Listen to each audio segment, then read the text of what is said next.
Jujur aja, banyak dari kita yang terjebak di siklus berangkat gelap, pulang gelap, cuma buat nungguin tanggal 25 yang numpang lewat doang. Tapi coba deh perhatikan sekitar. Kadang tetangga kita yang kelihatannya santai, jarang keluar rumah, atau cuma buka usaha kecil-kecilan, kok malah bisa beli ini itu tanpa cicilan. Ternyata ada jalur belakang yang jarang dibahas di seminar motivasi. Kita bakal bedah 10 bisnis yang kelihatannya sepele, tapi kalau dihitung-hitung, profit bersihnya bisa bikin slip gaji kantoran jadi kelihatan kayak uang jajan. Yuk, kita bongkar satu persatu. Kita mulai dari yang paling deket tapi sering luput dari pandangan, yaitu jual produk desa ke online. Ini bukan soal jualan barang mewah yang rumit, tapi tentang bagaimana kamu membawa nilai otentik dari pelosok desa ke genggaman orang-orang kota yang rindu suasana kampung halaman. Banyak dari kita tidak sadar bahwa barang yang dianggap biasa saja di desa bisa jadi komoditas langka yang dicari banyak orang di internet. Bayangkan potensi dari hasil bumi atau kerajinan tangan yang selama ini hanya berputar di pasar lokal dengan harga murah. Kamu hadir bukan untuk merusak harga, melainkan menjadi kurator yang memberikan panggung lebih luas bagi produk-produk tersebut. Dengan sedikit sentuhan pada kemasan dan cara bercerita di media sosial, kamu bisa mengubah barang sederhana menjadi produk premium yang punya nilai jual tinggi di mata masyarakat urban. Banyak orang kota saat ini sangat mendewakan barang-barang yang sifatnya asli dan bebas bahan kimia, mulai dari gula aren murni, madu hutan, sampai camilan tradisional yang masih dibuat secara manual. Kamu nggak perlu pusing memikirkan proses produksi dari nol atau membangun pabrik sendiri. Tugas utama kamu di sini adalah menjadi jembatan informasi dan distribusi yang jujur antara produsen di desa dan konsumen di kota. Ambil produk langsung dari petani atau pengrajin lokal dengan harga yang pantas, lalu berikan kemasan yang estetik serta narasi yang kuat di marketplace. Margin keuntungannya bisa mencapai 2 hingga 3 kali lipat karena bagi masyarakat kota, rasa percaya dan keaslian itu harganya mahal. Bisnis ini sangat berkelanjutan karena selain menguntungkan kantongmu, kamu juga secara langsung membantu menggerakkan roda ekonomi para tetangga di desa.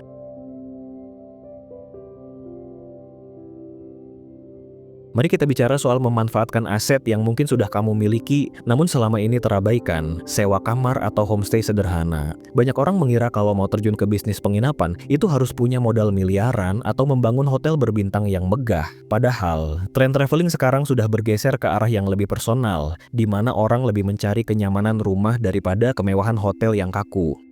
Kalau kamu punya 1 atau 2 kamar kosong yang tidak terpakai di rumah, itu adalah aset produktif yang bisa menghasilkan uang setiap hari. Di era digital ini, akses untuk memasarkan properti pribadi sudah sangat terbuka lebar bagi siapa saja. Kamu hanya perlu sedikit kreativitas untuk menyulap ruangan biasa menjadi tempat yang hangat dan mengundang bagi para pelancong yang sedang singgah di kotamu. Kamu bisa memulai dengan merapikan kamar tersebut, memastikan kebersihannya terjaga, dan menyediakan fasilitas dasar seperti Wi-Fi yang kencang serta air hangat. Daftarkan propertimu di aplikasi global seperti Airbnb atau platform lokal seperti Traveloka dan tiket.com untuk menjangkau wisatawan, backpacker, atau orang yang sedang ada urusan kerja singkat. Fokuslah pada keramahan dan kenyamanan, karena ulasan positif dari tamu adalah kunci utama agar kamarmu selalu penuh dipesan. Meskipun hasil sewa per malamnya terlihat kecil jika dibandingkan gaji bulanan kantor, coba hitung akumulasinya jika dalam sebulan kamar tersebut terisi selama 20 hari. Pendapatan pasif ini seringkali jauh melampaui bunga deposito bank atau bahkan melampaui gaji pokok staf admin di perusahaan besar. Hebatnya lagi, kamu tetap bisa menjalankan aktivitas harianmu seperti biasa, sementara asetmu bekerja keras mendatangkan pundi-pundi rupiah.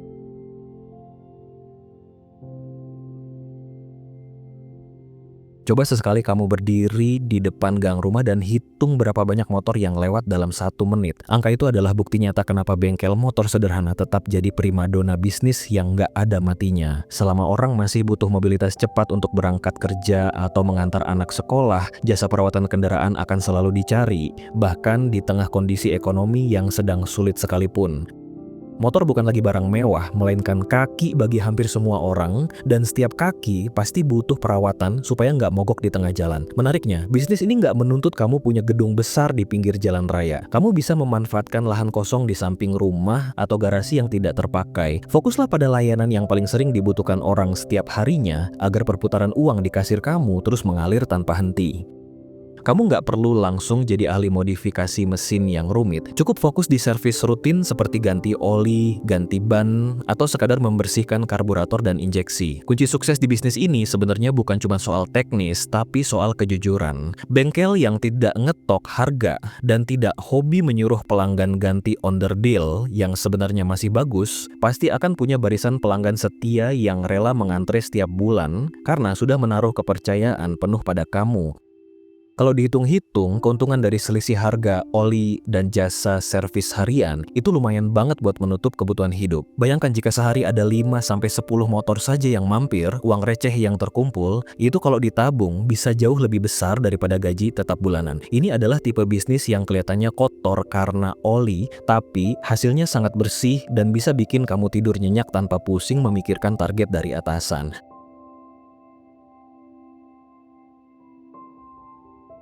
Sekarang kita geser ke industri penampilan yang permintaannya stabil sepanjang tahun, yaitu barbershop mini. Kalau dulu potong rambut cuma sekadar pendek, sekarang sudah jadi bagian dari gaya hidup dan kepercayaan diri laki-laki. Penampilan yang rapi sudah jadi kebutuhan primer, dan untungnya rambut manusia itu punya sifat alami yang sangat menguntungkan bagi pebisnis. Dia akan selalu tumbuh dan harus dipotong secara berkala. Membangun barbershop mini nggak sesulit yang dibayangkan di seminar-seminar bisnis. Kamu nggak butuh interior yang sangat mewah dengan lampu neon di mana-mana. Cukup sediakan ruangan yang bersih, cermin yang jernih, kursi yang nyaman, dan yang paling penting adalah suasana yang bikin pelanggan betah bercengkerama. Ini adalah bisnis jasa yang sangat personal, di mana kepuasan pelanggan langsung terlihat begitu mereka bercermin setelah selesai dicukur. Cukup mulai dengan 1 atau 2 kursi dulu. Kalau kamu nggak punya keahlian memotong rambut, kamu bisa bekerja sama dengan sistem bagi hasil dengan barber atau tukang cukur yang berbakat, namun belum punya modal tempat. Strategi ini sangat minim risiko karena kamu nggak perlu menggaji orang secara tetap di awal. Orang mungkin bisa menahan diri untuk tidak membeli baju baru saat tanggal tua, tapi mereka nggak akan tahan membiarkan rambutnya berantakan saat harus bertemu orang penting atau berangkat kerja. Sekali potong mungkin tarifnya terlihat sederhana, berkisar antara 20 sampai 50 ribu rupiah tergantung daerahmu. Namun, coba kalikan, jika dalam sehari ada belasan kepala yang datang, ditambah lagi pendapatan dari penjualan minyak rambut atau vitamin rambut sebagai tambahan. Pendapatan harian dari bisnis potong rambut ini, kalau dikelola dengan rapi, seringkali bikin orang yang kerja kantoran jadi pengen banting setir jadi juragan barbershop karena marginnya yang sangat tebal. Ada satu profesi yang seringkali nggak butuh seragam, nggak butuh kantor, tapi komisi yang masuk ke rekening bisa bikin orang kaget. Inilah yang saya sebut maklar sunyi. Kita nggak bicara soal maklar tanah kelas kakap yang transaksinya tahunan, tapi lebih ke perantara untuk sewa rumah harian, kos-kosan, atau lahan usaha kecil. Di tengah padatnya arus orang pindah kota, kebutuhan akan informasi tempat tinggal sangatlah tinggi. Menjadi maklar sunyi artinya kamu menjadi telinga dan mata di sebuah lingkungan. Kamu nggak butuh modal uang sepeser pun, karena modal utamanya adalah kecepatan informasi dan kemampuan berkomunikasi. Banyak pemilik rumah atau lahan yang sebenarnya malas mengiklankan aset mereka karena nggak mau ribet melayani tanya jawab calon penyewa. Disitulah kamu masuk sebagai solusi, menghubungkan pemilik yang butuh uang dengan penyewa yang butuh tempat. Cara mainnya sederhana, cari tahu siapa tetangga atau kenalan yang punya kamar kos kosong, ruko nganggur, atau lahan pinggir jalan yang bisa disewa untuk jualan. Kemudian, gunakan kekuatan media sosial atau sekadar jaringan pertemanan untuk menemukan penyewanya. Fokuslah pada area yang sedang berkembang atau dekat dengan kampus dan perkantoran. Sekali kamu berhasil mencomblangkan pemilik dan penyewa, komisi yang kamu terima biasanya 1 bulan harga sewa atau persentase tertentu yang disepakati. Pekerjaan ini kelihatannya santai, cuma modal duduk sambil ngopi dan berbagi info di WhatsApp. Tapi kalau kamu konsisten membangun reputasi sebagai perantara yang jujur, orang akan datang sendiri mencari bantuanmu. Pendapatan dari 1 kali deal sewa ruko tahunan saja seringkali sudah menyamai atau bahkan melebihi gaji manajer tingkat menengah di perusahaan swasta. Ini benar-benar bisnis tanpa modal yang hasilnya sangat nyata bagi mereka yang rajin silaturahmi.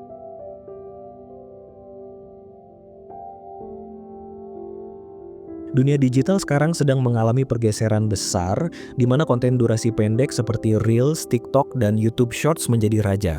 Hal ini menciptakan peluang emas bagi siapa saja yang mau menjadi jasa editor video short form. Saat ini, ribuan UMKM, pengusaha, hingga konten kreator pemula sedang haus akan konten. Tapi mereka seringkali terbentur satu kendala besar.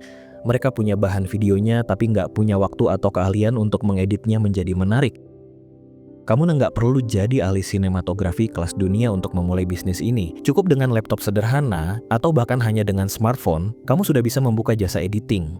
Kebutuhan akan video yang cepat, padat, dan punya hook menarik sangatlah tinggi. Jika kamu bisa memberikan sentuhan visual yang bikin orang betah menonton, kamu bukan lagi sekadar editor, tapi partner strategis yang membantu bisnis mereka tumbuh di media sosial. Mulailah dengan menguasai aplikasi yang ramah pengguna seperti CapCut atau Premiere Pro untuk hasil yang lebih profesional. Satu video pendek berdurasi 30-60 detik bisa dihargai mulai dari ratusan ribu hingga jutaan rupiah, tergantung tingkat kerumitan dan reputasi kamu. Bayangkan jika kamu bisa memegang 3-5 klien tetap yang butuh konten setiap minggu, pendapatan bulanan kamu bakal membuat rekan-rekanmu di kantor bertanya-tanya apa rahasia dapur kamu. Keunggulan utama bisnis ini adalah fleksibilitasnya yang luar biasa karena bisa dikerjakan dari mana saja, bahkan sambil rebahan di kamar. Kamu tidak perlu lagi terjebak macet berjam-jam hanya untuk absen di kantor. Di era di mana perhatian orang adalah mata uang baru, keahlian mengolah video adalah tambang emas digital yang permintaannya akan terus melonjak berkali-kali lipat di tahun-tahun mendatang. Ini adalah cara cerdas untuk bekerja lebih sedikit tapi berpenghasilan lebih banyak.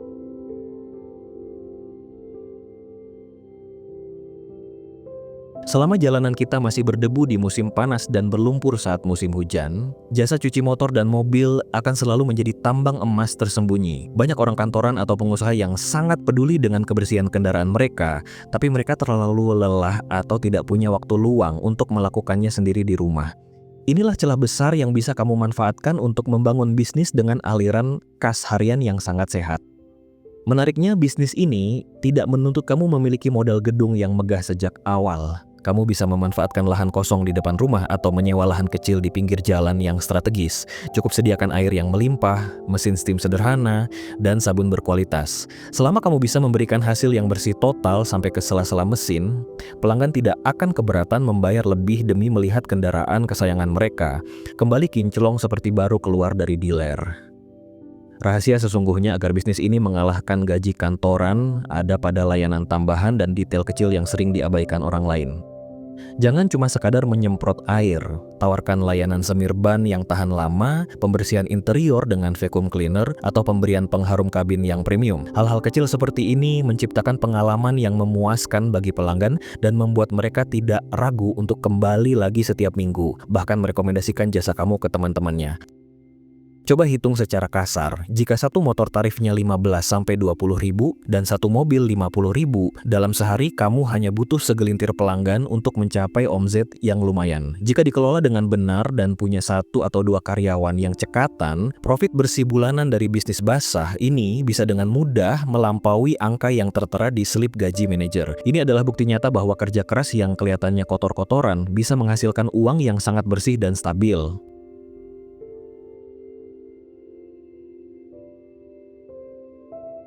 Dunia hobi seringkali menuntut peralatan yang harganya selangit, padahal penggunaannya mungkin hanya sesekali saja. Disinilah peluang penyewaan alat hobi spesifik muncul sebagai solusi cerdas. Banyak orang ingin merasakan serunya camping di gunung, memotret dengan kamera profesional, atau menggunakan alat pertukangan canggih, tapi mereka merasa sayang jika harus mengeluarkan modal jutaan rupiah hanya untuk barang yang nantinya lebih sering menganggur di gudang. Kamu bisa memulai bisnis ini dengan menginventarisir apa yang kamu punya atau apa yang sedang tren di komunitas hobi saat ini. Daripada aset-aset berharga itu hanya berdebu dan mengalami depresiasi nilai, lebih baik disekolahkan agar bisa menghasilkan uang sendiri. Konsepnya sederhana, orang lebih rela mengeluarkan uang 100 ribu untuk menyewa barang berkualitas daripada harus membeli barang yang sama seharga 5 juta rupiah namun jarang digunakan. Fokuslah pada satu segmen yang kamu pahami, misalnya alat camping seperti tenda dan carrier, atau peralatan konten seperti stabilizer dan mikrofon nirkabel. Kunci dari bisnis persewaan adalah perawatan barang yang teliti dan sistem jaminan yang aman. Dengan menjaga kondisi alat tetap prima, penyewa akan merasa puas dan menganggap kamu sebagai partner hobi mereka. Risiko kerusakannya bisa diminimalisir dengan perjanjian sewa yang jelas di awal, sehingga kamu bisa menjalankan bisnis ini dengan perasaan tenang. Keuntungan dari bisnis ini seringkali tidak masuk akal jika dibandingkan dengan modal awalnya. Dalam beberapa kali sewa saja, biasanya modal beli alat tersebut sudah kembali utuh dan sisa masa pakai alat tersebut adalah profit murni untuk kamu. Jika kamu punya koleksi alat yang beragam dan sistem manajemen yang rapi, pendapatan pasif dari penyewaan ini bisa menjadi mesin uang yang bekerja 24 jam tanpa mengharuskan kamu duduk di belakang meja kantor dari pagi sampai sore.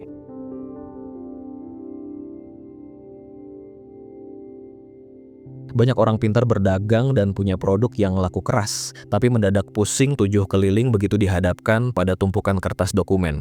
Inilah alasan kenapa jasa pajak dan legalitas UMKM menjadi peluang bisnis yang sangat eksklusif dan mahal harganya. Di tengah dorongan pemerintah agar semua usaha kecil punya izin resmi, banyak pengusaha yang sebenarnya mau taat aturan, tapi mereka tidak punya waktu atau energi untuk mempelajari birokrasi yang membingungkan.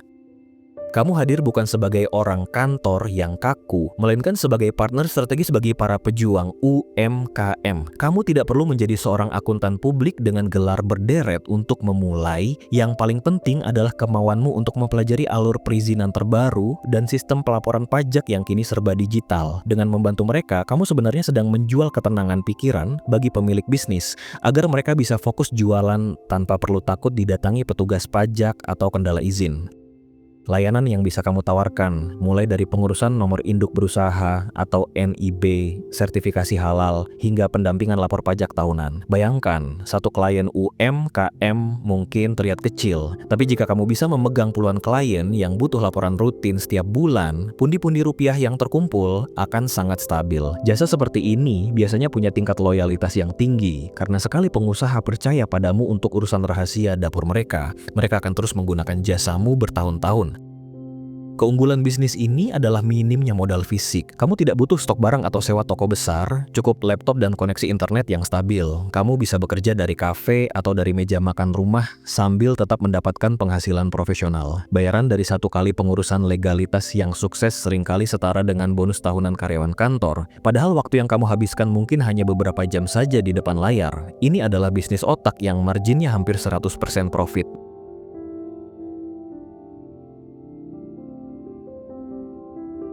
Terakhir kita bicara soal bisnis yang sering dianggap sebelah mata dan mungkin terlihat kumuh bagi sebagian orang, yaitu bengkel tambal ban. Namun jangan salah sangka, di balik tumpukan ban bekas dan bau karet terbakar, ada perputaran uang tunai yang sangat cepat dan nyata setiap harinya. Ini adalah bisnis penyelamat yang permintaannya tidak pernah surut selama kendaraan masih menggunakan roda untuk meluncur di aspal jalanan. Tidak ada orang yang berencana bannya bocor, dan saat hal itu terjadi, mereka tidak akan berpikir dua kali untuk mengeluarkan uang demi bisa kembali melanjutkan perjalanan. Inilah kekuatan utama bisnis tambal ban. Kamu dicari karena kebutuhan mendesak. Kamu tidak perlu strategi pemasaran yang rumit atau iklan besar-besaran di media sosial. Cukup papan kayu bertuliskan tambal ban dan lokasi yang tepat, maka pelanggan akan datang sendiri dengan perasaan penuh harap padamu. Modal utamanya tergolong sangat kecil, hanya butuh kompresor, alat pres tambal, dan beberapa kunci dasar. Rahasia agar pendapatan dari tambal ban ini bisa mengalahkan gaji kantoran adalah pemilihan lokasi dan layanan tambahan. Tempat yang dekat dengan lubang jalanan, lampu merah, atau area tanjakan adalah titik emas. Selain jasa tambal, kamu bisa mendapatkan keuntungan besar dari penjualan ban dalam baru atau ban luar bekas yang masih layak pakai, yang marginnya bisa mencapai 2 kali lipat dari harga modal. Coba bayangkan, dalam kondisi darurat orang tidak akan menawar harga jasa yang kamu berikan. Jika dalam sehari ada 10-20 motor yang mampir, dan itu sangat mungkin terjadi di kota besar, pendapatan harianmu bisa sangat mengejutkan. Bisnis ini mungkin tidak membuatmu terlihat mentereng dengan kemeja rapi, tapi aliran uang tunai yang masuk ke kantongmu setiap hari adalah bukti bahwa kemandirian finansial tidak selalu datang dari gedung-gedung tinggi, tapi dari solusi nyata di pinggir jalan.